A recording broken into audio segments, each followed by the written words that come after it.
Well, good morning and thank you very much for joining us. I am Iyori Folani. A bit of cheering news on the economic sector, but then it has to be explained. There's the headline, domestic Forex inflow is at its highest in 6 years. So that is sounding like good news, but we'll take it apart and find out what exactly that means. And we have Mukhtar Mohammed, stockbroking expert, stockbroker himself, and CEO of Finance with Mukhtar. Oh, Mukhtar, welcome. Thank you, sir. I'm just so happy that you are here because you come and teach, because it can be quite arcane if you're not in that rarefied atmosphere. Because you're seeing all these, well, on one hand, encouraging percentages. If we are seeing that domestic sources account for 83.2%, which was a jump by 64.2% from 3.02 billion to 4.96 billion. It's highest in 6 years. I don't know what all of that means at all, but it sounds on the upward surge. So that sounds good. Yeah, Uncle Yoni, it sounds good.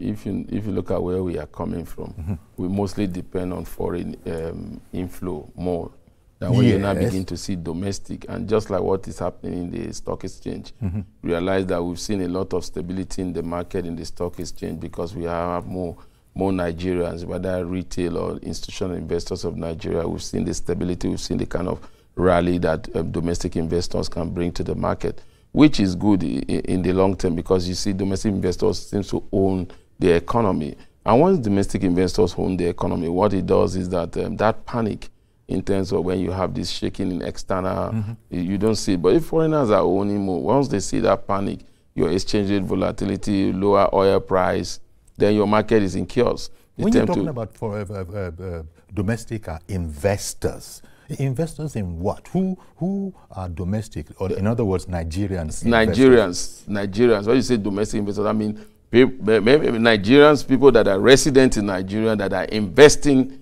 in either the stock market, like when you talk about the stock market, talking about domestic investors, it's talking about Nigerians, either institutional investors, either high net investors, but they are domiciled here in Nigeria. So we are not looking like when you say foreign investors, foreign portfolio investors. If you look at that report also, you see there's a place for foreign portfolio investors, there's a place for foreign direct investors. So, but what we see when you hear domestic, that means it's largely driven by the locals.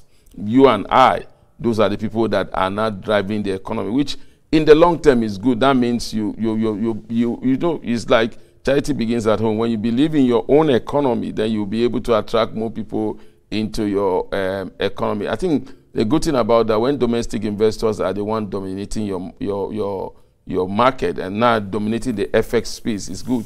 But again, in domination, how much of those inflow are domestic investors be able to bring in so that you can stabilize your currency? Okay. That, for me, is the challenge that we are facing now. And is it also related to, all of this is good news, but does the ordinary man, will he see any of this? Because this seems to be, because all the people cited in the report, well, some of the people cited in the report, you got the billionaire, the chief executive of BUA, you've got Dangote. These are the kind of names that are called. Does it impact the ordinary Nigerian? Because it seems like good news, but the ordinary Nigerian is saying he's hungry, aka Amechi saying that, I don't know about you, but I am hungry. So let's go to Amechi. He's hungry, but the venue was about 30 million. Now, why didn't he just give those money to the poor and let us know that he's really hungry? So those are political statements. I mean, I don't want to go into that. You're hungry. I don't know how hungry. Even what he was putting on doesn't look like somebody that was hungry. So maybe I think Wike answered him where he said maybe he's hungry for power. Maybe. So, but when you look at that, when you talk about Boa, then you talk about Aliu Dangote, you realize that those are the key drivers of the Nigerian economy at the moment. But if it happened good for them, you know what they bring? That means more employment to the downtrodden Nigeria. That means they will employ more Nigerians if there's expansion in their businesses. For me, that is the positivity. But again, like you said, how does it trickle down to the poor of the poor? It only trickles down to them in the area of job creation, and then by job creation, it gets wealth they'll be able to have wealth that they can put food on their table. But as it stands now, because of the gradual nature of this inflow, because of the gradual impact they have on the economy, you won't see that sprint. It's more or less like the economy is going through a marathon whereby you tend to see it going slowly but steady. But we are not seeing that sprint. Now, for the sprint, you see it in the area of the rich. If you are a rich man, you've invested in the stock market, you've seen that sprint in terms of price appreciation, then you see the sprint. But for the poor of the poor, what they need is food. And then in that, again, you are seeing that gradually we are beginning to maintain stability in price.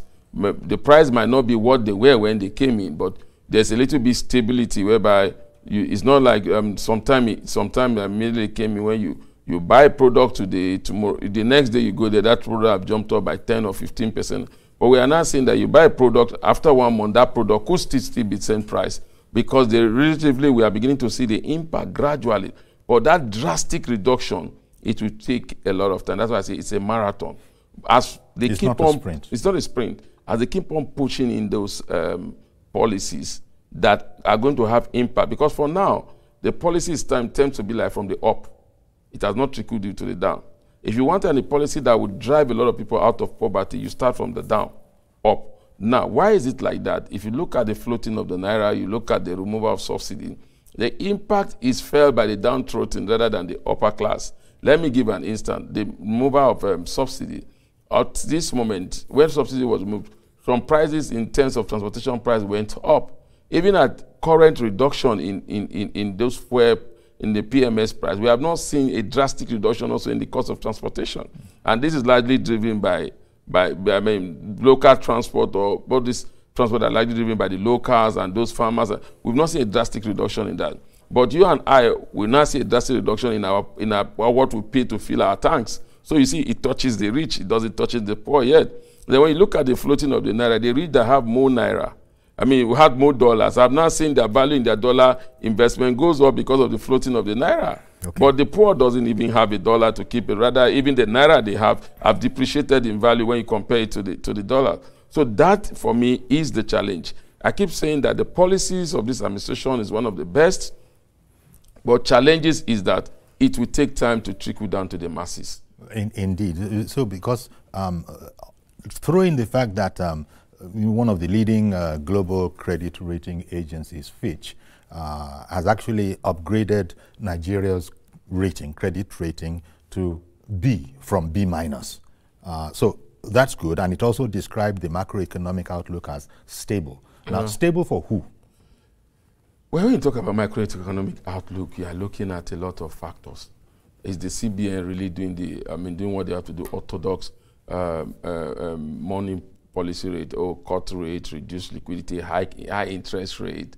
But that in itself is attracting more of the foreign investors, because what it means is that our returns in terms of our bond, our Euro bond and other investment are high. We give them 8%, 9%, which they cannot get anywhere. So definitely, when they look at that, that means you are creating a two-way exchange system. A two-way exchange system is one of the best you could have. That means investors can come in and go out. So they also will see stability in that, because again, when you look at our exchange rate, it has now become, before we were saying, oh, stabilize the naira, so that we can know that this is the exchange rate. But the CBN has even brought a new angle to it. The CBN governor was saying of recent that we have made the naira competitive. So when you make the naira competitive for who? For market forces. But to your people, competitive naira does not help them, because they are not earning so much of that effect. If you even look at those data, when you look at the increase, you look at from 3.02 to 4-point-something billion, it's a little drop in an ocean, because when you look at our foreign reserves, what have impacted this inflow, you look at from private sources, from 15 million to 91 million, it looks like a big jump. But again, when you look at the population, our demand for FX is small. So that's why we have not seen. And where could drive those demand is in the CBN. But when you look at the CBN, you see that it has even come by half. I was going to ask you about they normally earn. And that is just simple, Uncle Yorin. What has happened is that oil price has gone down, then again, we are not producing so much. So that is what the major source of CBN inflow. So that, again, has a negative impact on our overall budget. You know, this is very interesting because the optimistic way to look at this might, from somebody who is just an ordinary, I mean, it's all right for finance experts, you know, finance professionals, but the ordinary Nigerian who just looks at that and hears that, domestic Forex inflow is the highest in 6 years. And he's been hearing people, commentators say that what we need to do is to, you know, up production so that we can begin to earn foreign exchange. It therefore sounds, before it is explained to him, that we're doing what these people have been saying all this while. We actually are now into production. We're earning foreign exchange. We are domestic. So that is part of the domestic inflow. But that would be a simplistic look at it, wouldn't it? Yes, it's a simplistic look at it because, again, if you look at those inflow sources that are coming in, you see importer and exporter. So in that space, we did not know, they did not break it down to who is the importer, how much are we getting from the importer, how much are we getting from the exporter. We didn't see that. They said private sources. We don't know who these private sources are. They're Nigerian from the diaspora that are sending in inflow to their relative here, or are there politicians that have kept the dollars and now releasing it? We don't know. So, but again, when you go through that data, you see that there's a little bit of integrity or transparency. Let me use that word, because before now, to make it sound very, very big, they would have just said, okay, let's see this from $3.03 billion to 4 something billion. They will not just calculate it in Naira and tell you that in terms of value, what we're earning 3 years ago is higher now. But again, they won't give you the thing that 3 years ago, the exchange rate was not double. But at least with them now bringing it to make it clearer through the dollar inflow, then I think we must give them commendation for that, for doing that. And also, again, we need clarity in some area. Like I say, how much are we earning in export? How much are we losing in terms of import? How much are we importing? Are those imported goods now being charged tariff in dollars? Is that why we are able, we get those two together? So those are clarity that we need to get from CBN. But at least we are on a journey, and we started it. So we should keep improving on it. Indeed, and even though you had said that this was, we have to be careful when we look at this, cautiously optimistic. These are, you know, marginal improvements, but nevertheless, because when you're talking big finance, this a quarter of a percentage point, it accounts for a lot, not to talk of a whole percentage point. And I was just going to ask that, look, there's no way you can divorce this kind of news from President Tinubu's economic reform policies. Whereas, as you said, it might not have translated immediately to the man on the street, but it's happening in there. There's an improvement, and what we need now seems to be critical mass. Once you can get a critical mass, in other words, consistency, and this might lead to a critical mass, then indeed things will begin to look different. But it's I'm also happy that you explained that it's not exactly a sprint. Don't say because of this positive outlook. Everybody is saying nice things about Nigeria, our credit rating and all of that, but it's a long haul. It's a long haul, and that's why you see, if you listen to President Tinubu, he keeps saying that Nigeria will thank me. Then he will thank me. You thank me later. He will thank me later because the policy in itself, when you look at those policies, they are policies that should have been implemented 10 years ago. And you're doing it now. You know, what option is there to, and here I'm not really talking politics, what option is there to what President Tinubu, he happens to be the guy there now, it could have been anybody that is doing these kind of things after this interregnum. There is no option, is there? Yet, opposition will have to say something. Uncle Yori, you can always create an option. President Buhari created an option. He had an opportunity also to go this route. He didn't go that route because he was also not ready to face the backlash of the people like President Tinubu is facing now, in terms of saying that, you see, the policy itself, it takes a strong will leader to take a policy that would drive petrol price from 200 to 1,000. And he was sticking to his gut and said, this is what I think is good for us. So no wonder they talk about his bold moves. No, it's a bold reform, even if we have our concerns in terms of what was the structure you putting down on ground before you put all the reforms. One moment, Mukhtar. Let me bring on Mr. Durosimi calling in from Lekki. Good morning, Mr. Durosimi. Mr. Durosimi, good morning to you, sir. Mr. Durosimi called in. This is Mr. Durosimi, AIG retired. How are you, sir? I tried severally to get you yesterday, but no luck. On that, Governor Aliyah of Benue State is facing a great problem because so many conspiracy theories are working against the production of food. The enemies of Nigeria are actually the one on top of the situation there, making sure that our food production states are actually in crisis. All right. Plateau, Niger, and Benue especially. Government should actually add more security to those areas. The police should be empowered to do the needful. Okay. They always attack during the rainy season so that you did tell us the last time you retired what, AIG or IG you are a retired police. Sorry, sir. On today's topic, it is good. Yeah, I just wanted to get you. I just wanted to get you properly. Okay. You can't hear. Tinubu's putting the two things together. That is the foreign exchange system, unifying the foreign exchange system, which makes it more attractive to actually bring dollars into Nigeria. With this policy, more investors will come and more exports will be happening from Nigeria. That the more investor-friendly environment that has been created will create more jobs. And we need to produce, like I said before, when we make our agricultural product, we must actually work on it, process it before exporting. That will attract more dollars to Nigerian economy. Thank you. Okay, well, thank you very much, Mr. Durosimi. I tried to get a better understanding of, what I do know that you're a retired police officer, but I did want to get the actual rank. But thank you for calling in all the same. You also managed to put in what you would have said yesterday had you been able to get in.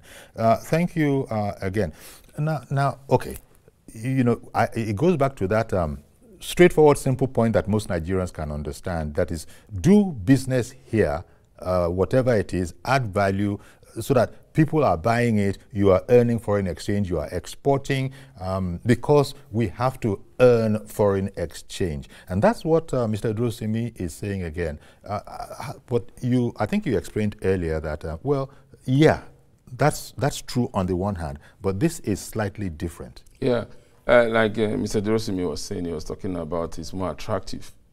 Yeah, it's more attractive, but again, it will become more attractive if it is stable. It's that the Naira is more competitive.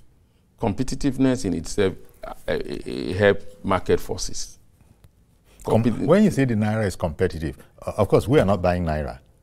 That's what I mean. The Naira to the dollar, you see the exchange rate. Okay. That was CBN, the exchange rate is competitive. It's making it look like... making the Naira more competitive. More competitive in the international market. So if the Naira were to suddenly drop to, if the Naira were to come to something like 200 Naira to the dollar, they will say it's not competitive enough. Maybe we are defending it. But for that to happen, that means we must be attracting over billions in terms of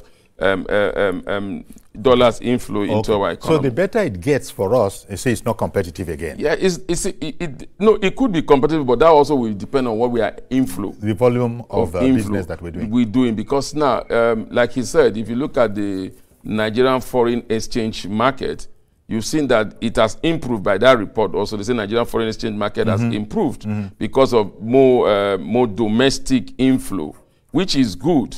But like I said, how much of those domestic inflow can have an impact on the exchange rate? Okay, that is the main challenge. But when you look at the foreign inflow, if they come in, like now the foreign inflow, foreign direct investment reduced marginally. So foreign portfolio investment improved. And when you look at foreign portfolio investment, you're looking at Eurobond, fixed income space. You're not even so much looking at the stock market where they come to really invest. Those are the volume that can stabilize your currency and then with that stability, once your currency is stable, it becomes competitive, because again, that means foreign investors, foreign portfolio investors will want to come to your market, because we have a true value of your currency. It will not be fluctuating today or tomorrow. This is the price I entered. I can exit whenever I want, because there's enough liquidity in the system. So we must move from that competitive nature of this currency to its stable nature, just like you said about the Fitch rating. Yes. It was B-, now it's now stable. So that is what we should also be thinking in the area of our currency. Okay. Alhaji Mohammed in Port Harcourt. Good morning to you, sir. Yeah. Good morning, sir. Okay, please go ahead. Well, I want to talk about the insecurity in Benue State. No, that was yesterday. Sorry, Alhaji. Sorry, Alhaji. That was yesterday. That's the subject for yesterday. Today, the subject matter is different. Okay. The subject matter today is the domestic Forex inflow improving to its highest point in 6 years. But, well, if you look at the domestic Forex inflow in the level, like you just raised as a topic. Yes, sir. Please continue. So I think if you look at the exchange, the State Security and Exchange Commission, and the financial sector itself, we keep on giving people false hope on analysis of what is not obtainable. People invest their money in businesses, and you come out, they will tell you that by so time the economy is going to have a robust investment that will give back to the people, and at the end of the day, you will discover that most of those things are theory. If you come to the physical application, you realize that you are just investing in an economy that is being determined by the government, not the market forces. So I think it is very sad and unfortunate. So we need to allow the exact technocrats to handle those policies, so that we will not be telling people what is not reality. Well, thank you very much, Alhaji Mohammed in Port Harcourt, for calling in. Sorry that, the subject matter of yesterday, you can understand how we don't want it to eat too much into today's program. Thank you for calling in. Now, he's brought something up. And, when we say, we mentioned earlier that on a number of occasions, the president has indicated that, look, I know it's tough, but, history will thank us.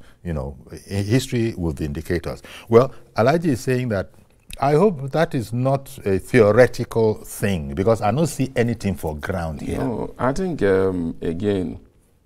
So you're saying that's more theoretical than practical? You see, when you talked about when you look at the promise from the financial sector, that's what it's called prediction. There are a lot of issues that comes with prediction. So it's not we are predicting this is what will happen, and then comes with a lot of variables that need to make that prediction come true.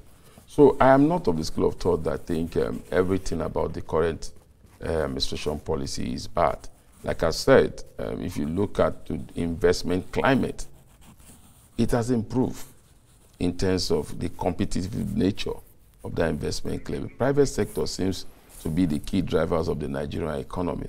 Gone are the days whereby the president is commissioning project of maybe Ministry of Agriculture, Rural Development, Ministry of Foreign Affairs, Ministry of Solid Minerals. We're not seeing that again. What we're seeing that the president is more interactive with the private sector, because the key driver of your economy should be the private sector. You as a government should create the enabling environment. And I think that's what the president is saying, that we want to create that environment, we want to make it enabling so that you can attract investment. You look at the executive order in the oil and gas sector, that also has been positive in terms of you're seeing more Nigerians are beginning to buy assets from foreign nationals that used to own those assets. You see that Shell have sent some of their assets, Mobi, Ajib, to Seplat, Oando, Dubai. So those are positivity. That means you are taking ownership of the economy. You listen to Aligo Dangote saying that we are exporting fertilizer to as far as the United States of America. So those are the positivity in terms of what his policy has brought to the private sector. Yes, in terms of the value, like we say to the masses, it will take time. But it will definitely come to a point whereby you have market forces, demand and supply. You have so much of this supply in the market, and it will crash the down the price. The right things are being done. The right things are being done. So but the impact is not felt immediately yet. Because, like I keep saying, this was something that should have. It's just like when you want to conduct a surgery. Yeah. If they say you should do it 10 years ago, the pain will be minimal. If after 10 years, if you did after 10 years, you have so much pain because your body. Is Reverend Dominic in Alimosho, good morning to you, sir. Good morning. Good morning to Mukhtar. Okay. Thank you. I don't know if Mr. Mukhtar can hear me. Yes, we can both hear you. Yes. Can you hear me? We can hear you, sir. Okay. Mukhtar, please answer me this question direct. Every time you economics talk about the economy, I'm lost because I'm illiterate in economics. I'm very illiterate. But the factor, domestic inflow, whatever it is, high or low. Mukhtar, I ask this question, what is the impact of IMF, World Bank advice to Africa in lowering the value of Naira or improving what on their Naira? What is it to Nigeria economy? When we listen to IMF and we listen to World Bank, you are putting IMF now and World Bank who say we are doing better. But as a report on my table here, because when you do it, I just double a report. When they say we have to take 10 to 15 years to recover on the fuel subsidy we removed and the coalition of Naira, the same person is telling you that the economy is doing well. The same person is telling us the same document that we need 10 years to recover.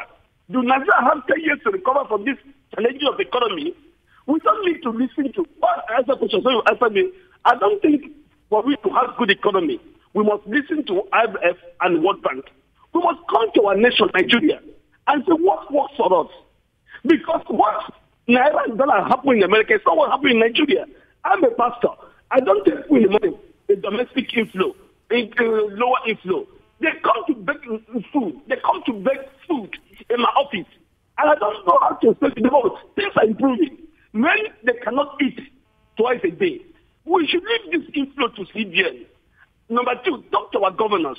There's a lot of money in the governor's hands today, but it's not trickling down. And no governor knows what is inflow and outflow. Why we remove sources that governors will use it to implement policies that can reach the poor man on down here? Just like you said it, the oil subsidy is pleasing the rich, which Mr. President is fighting for us. And not pleasing the rich, but the effect of it is worse to the poor. We must find an economy that board of IMF, that board of World Bank, that pleases Nigeria. I don't think IMF and World Bank is pleased with us in 80s. When our Naira is more stronger than dollar. I don't think there's any international community that's happy with Africa. 65 kobo for $1. And they have pushed us now. It is 1,600 for $1. Where will the economy be good with 1,600 Naira? $1. All right. How is the economy today? How is the economy in the 80s when our Naira is strong? So my question is this, sir, to you as an expert. What is the benefit of IMF and World Bank in advert to Africa, especially to we nation called Nigeria? All right. Question, thank you very much, Reverend Dominic. Indeed, we'll let Mukhtar Mohammed, finance expert, stockbroker, take that on when we return from this break. Do please stay with us. We'll be right back.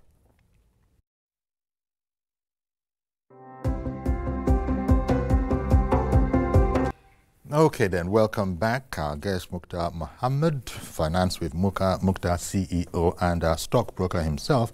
And before we went on break, the Reverend Dominic called in from Alimosho, and I wanted to know, IMF, World Bank, why are we listening to them? What benefit are they adding? They've been nothing but killjoys from the point of view of ordinary Nigerians who might not know enough about the matter, because they never seem to favor us when it comes to financial reports. Yeah, I totally agree with what Reverend Dominic has said, and I've said it time and over that we need an internal solution to our problem. The current policy, orthodox monetary policy, is not really good, especially when we are driving an informal sector. What it means is that when you hike rate, cost of funding goes up, cost of borrowing goes up, business are not able to expand very well. When you have a competitive Naira, it makes it market forces. And when you talk about markets, where foreigners seem to benefit more, they bring in the inflow of the dollar into the economy, they get out, they are able to buy assets at a very cheap price. Yes. But again, you have to look at where are you? Do you need them? As you stand now, you need them because, again, you don't even have the resources to carry out majority of your project. And that's why you see the president will say we are borrowing from institutional investors that are developmental investors that are giving us virtually nothing in terms of interest rate, which is basically a challenge because, again, this is not the government that's going to pay it. You're going to enjoy moratorium maybe for 10 years and they are gone. Then subsequent government will now come in and start paying those debts. So I totally agree that in one hand, you try to look at your economy and look at what works best. I'll give you an example. If you want to follow World Bank policy, the current Naira to dollar swap deal in the area of the petroleum sector is an indigenous solution to our problem. If we have left it that Dangote has to buy crude oil from NNPC with dollar, we will not be seeing the type of price reduction that we are seeing here because the exchange rate itself is not stable. So those are what we are saying, that sometimes you look inwardly and begin to create solution to your own problem.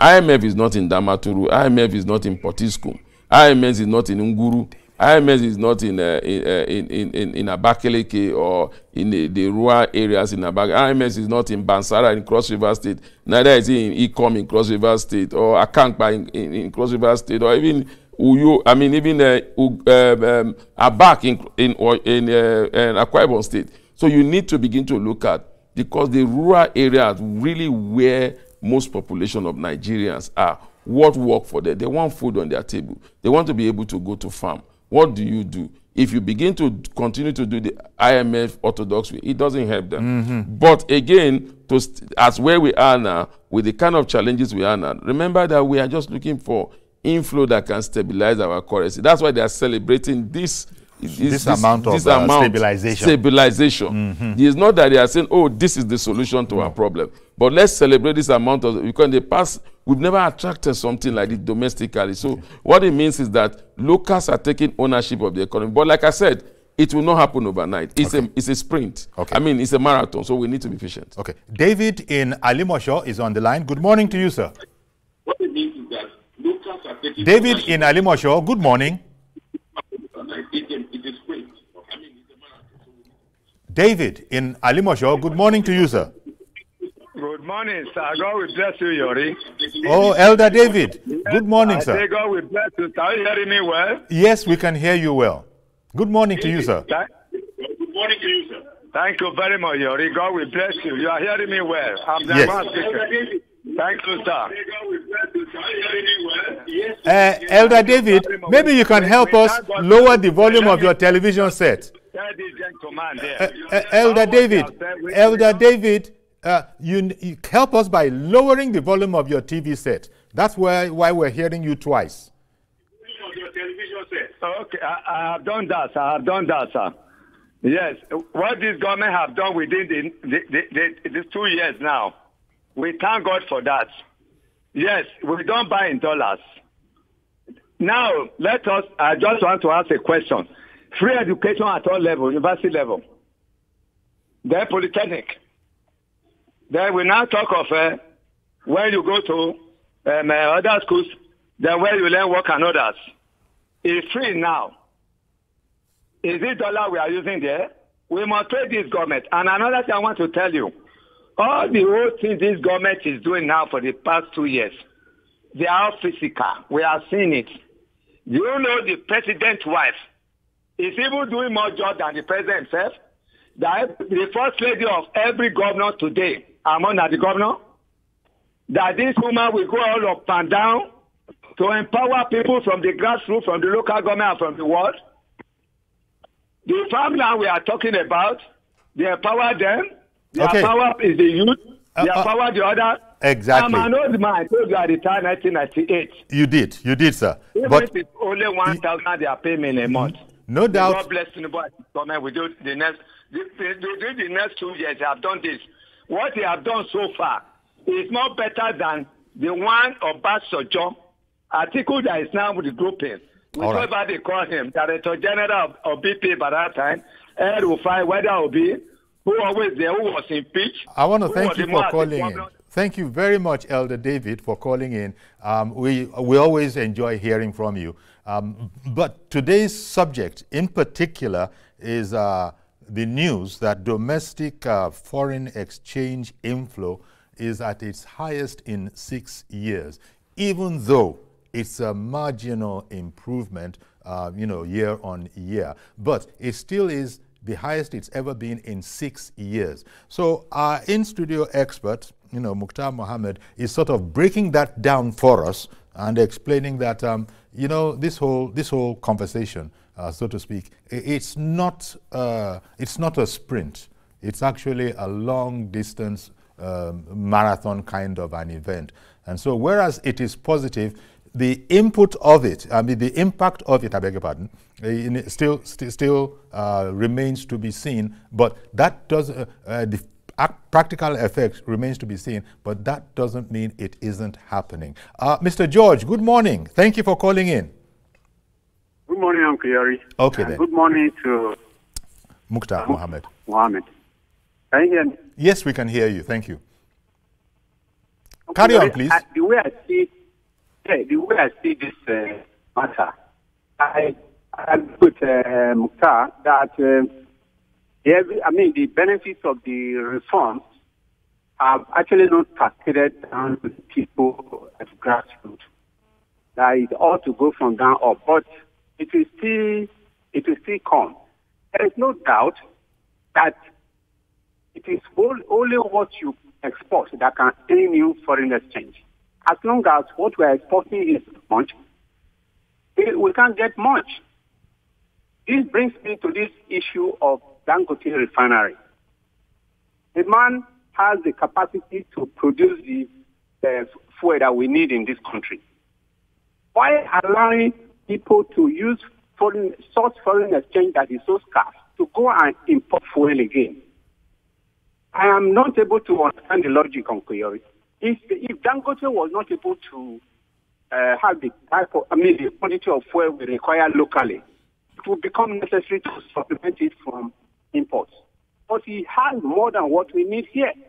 So I don't see any reason why we should be spending foreign exchange to bring in fuel again. You know how much that subject matter takes from this economy? Well, people have been happy that at least we now have a refinery in Nigeria that will not be spending foreign exchange to bring them in. If we have it, we should not continue to use use foreign exchange to bring in petrol again. This is my view. I'm yet to be convinced. I hear economists arguing here and there competition is going to be competitive. It doesn't seem logical to me. Okay. All right then. Mukhtar.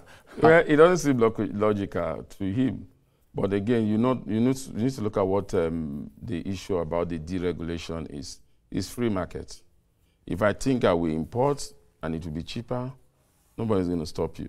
Okay. Just so it's a free market. The president cannot come to rule that, no, because we can produce locally, you must buy from Dangote. No. If you look at even Dangote, does not even have enough of the crude oil from NNPC. He's sourcing it also outside to bring it in here. So I don't think it's right to say, okay, you don't. But again, what we see as time goes on, the market to dictate exactly. the trends. That's it. You remember that before Dangote crashed the price, if you follow up the newspaper, most marketers that imported fuel lost a lot of money when that price come down. So it's up. If you pass through now some major petrol stations, you see a long queue. Some other petrol stations, especially from the major marketers, you don't see those queues again. So it's now you decide. Some people prefer to stay in that long queue. Mm-hmm. Some people don't have. So it's the same thing with the deregulation issue. The government cannot stop anybody from importing. You are free to import your product. You cannot even determine price. If you like, put your price at 1,000. It depends on who wants to buy it at 1,000. When somebody has a price at 860. So yeah, exactly. I think it's a good field. I think that is one of the more visual kind of examples because now all of the fuel refilling stations are posting their prices up there in neon. Yeah, so we don't even know what the price will be tomorrow. You go there tomorrow, you could see the price. Alhaji Aligo Dangote is saying we should wait in the next 2 weeks. There might be a price reduction again. So it's good for us. It's good for that's why people like us have cried for deregulation for over the years, that deregulate this. Look at what the government is saying, that they've saved about 84 billion. Even if we have our doubt about what were really the figure in terms of importation. But if you say you have saved 84 billion, for me, $84 billion is huge. You know, let's revisit one of the points that George made. He said he didn't quite understand what exactly they are saying, if I understood him well. Because, look, we've said that it's an ideal thing for the market, you know, and this foreign exchange drive to depend on the private sector. We've said it's a desirous thing. But we don't produce enough. Yes, we have some fufu powder and all of these kind of things where you see them in markets in the UK. Are we doing enough of that? And even along the coast, we have the Nigerian goods, exporting from Nigerian manufactured goods. But all of that, is all of that contributory to our foreign exchange, even if it is just in little drips? Yes, it is. Like I'm saying, the CBN said the domestic, and they look at that exporter and importer, even if they did not give us, didn't break down those numbers. But I think it's contributing now. But like I said, in terms of value, when you look at the value of those imports, you see the numbers, 3-point-something billion to 4-point-something billion. But when you look at maybe if you look at crude oil sales alone, it gives you double that figure. So, so that is the challenge. We have the non-oil sector. And in that report also, they talked about the non-financial sector that have improved slightly from just 1 billion to about 1.11 billion. So those are increment. Like you said it, in economic terms, a gradual shift makes a lot of difference going forward. Let me bring on Mazio Korafo in Arochukwu. Morning, sir. Good morning, sir. Good morning, you, Muta Mohammed. Good morning, Sayuri. Thank you. Sayuri, you see, when we talk about foreign investors and domestic investors, there are two things we have to look at. Somebody will talk about the environment itself. But the question now is this. You see, in Nigeria today, we import a lot of our raw materials. Now, I'm trying to find out from my brother Mutar Mohammed, how do we solve this problem? Like, let's take drugs we import into Nigeria. The raw materials are being generated from Nigeria. And after generating from Nigeria, they will come here, foreign investors take it back to their country. After taking it back to their country, they will produce these drugs and send it back to Nigeria at a very cutthroat price. How do we solve this problem? Because I think you have to go, because if you check around very well, many Nigerians are going to early grave because they cannot afford such amount of money to buy some of these drugs. I'm using drugs as a key, as a research work now. Because we want to see what we do about our domestic investors. So that those ones we have here now, let the government encourage them. The forest we are talking about, the forest here in neighboring countries is cheaper than our own. But I agree that now you walk into any bank, you can buy any foreign currency at the government stipulated price. No longer going to look for this bureau de change. That's a very good development economically. But the question 9 is, let us find a solution to solve this issue of bringing in raw materials, importing raw materials to solve certain things in Nigeria. Good morning, Mazu Krafo from Arochukwu. Good morning, sir. Thank you. Baraka de Salah, my brother. Baraka de Salah, everybody in Nigeria. Good morning. Thank you. Okay, Mazi, you said you hit the nail on the head there. But you have to ask yourself, why are there just, it's the cost of production. Cost of production is high. He said about the machineries to finish this product, you have to import it, exchange rates. Those are why you see sometimes it's easier for a businessman to just export the raw materials abroad. They make it as finished product, they bring it here. Because you've seen that when we finish the product here and the one comes abroad, the ones abroad are cheaper than what we get in Nigeria. In sometimes even the qualities are even better than what we get here because of the cost of production. So when you look at the African Continental Trade Agreement, why have we not been able to take advantage of it? because of cost of production, because a good that is produced in Ghana will be cheaper when it's brought to Nigeria than that same good produced in Nigeria, because cost of production. What is cost of production? You're talking about cost of energy, you're talking about transportation, you're talking about infrastructure, you're talking about cost of funding. Like I said, high interest rate make funding, borrowing very high, so you have to pay for all this. So those are the constraining factors that's making goods you prefer to just send the raw material abroad and let them bring it in a finished product. So we need to do a lot of that.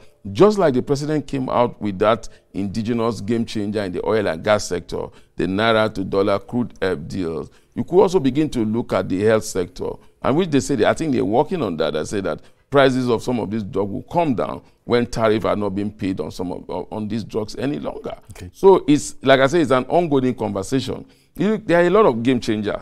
That this administration said something, and that did not see the light of day, was because we are going to remove tariff on every agricultural input that comes into this country, either to make a product into a finished product or to help in reducing cost of what that product will get it in the market. But unfortunately, that deal has not seen the light of day, even if they say that deal is not have been included in the tax bill that we're expecting the president to sign anytime from now. And that might be why somebody like Alingu Dangote said to the president, if you pass that tax bill, people will be coming to Asu Road to come and say thank you. Thank you for that. Now, I wondered, as you were speaking, it just occurred to me that all sorts of global, situations affect countries around the world. President Trump in the U.S., who has this interest war going on, what do you see on the horizon? Because all sorts of economists, even in his own America, are angry with him. But I wonder what effect you think this interest rate war how it could affect Nigeria or Africa. Well, it's already affecting us. Cost of oil is, cost of crude oil is down. At the time Trump came, it was about $75, I mean $78 per barrel. Today it's really getting to 65. He's talking about America first, America first. And so where there were concessions and all that, he says he's cutting all of that. He's even saying we are drilling, baby, drill more, drill. So they are not even, very soon they say they will not even buy your oil any longer. So those are constant constraints in Africa, because again, we keep saying it, the challenge is that most Africans don't trade with Africans. Okay. We don't have a volume of trade. So most of our trade are with the Europeans, with the Chinese, with the Americans. So if we want to guide against this Trump policy, there must be more trade within Africans. Because most African countries can actually produce some of those things that will run to the United States or other states. But I've told you the challenge is that cost of production. Okay, indeed. That is, for me, is the major challenge. We're going to have to leave it there, Mukhtar. As always, it's so incisive when you talk about these things. Thank you very much, Mukhtar Mohammed, CEO of Finance with Mukhtar, and a stockbroker himself. Thank you very much, as always, for coming on. Thank you, sir. All right, then. So we're going to leave it there. Do please join us tomorrow for a fresh edition. I am Yori Folari. Bye-bye for now.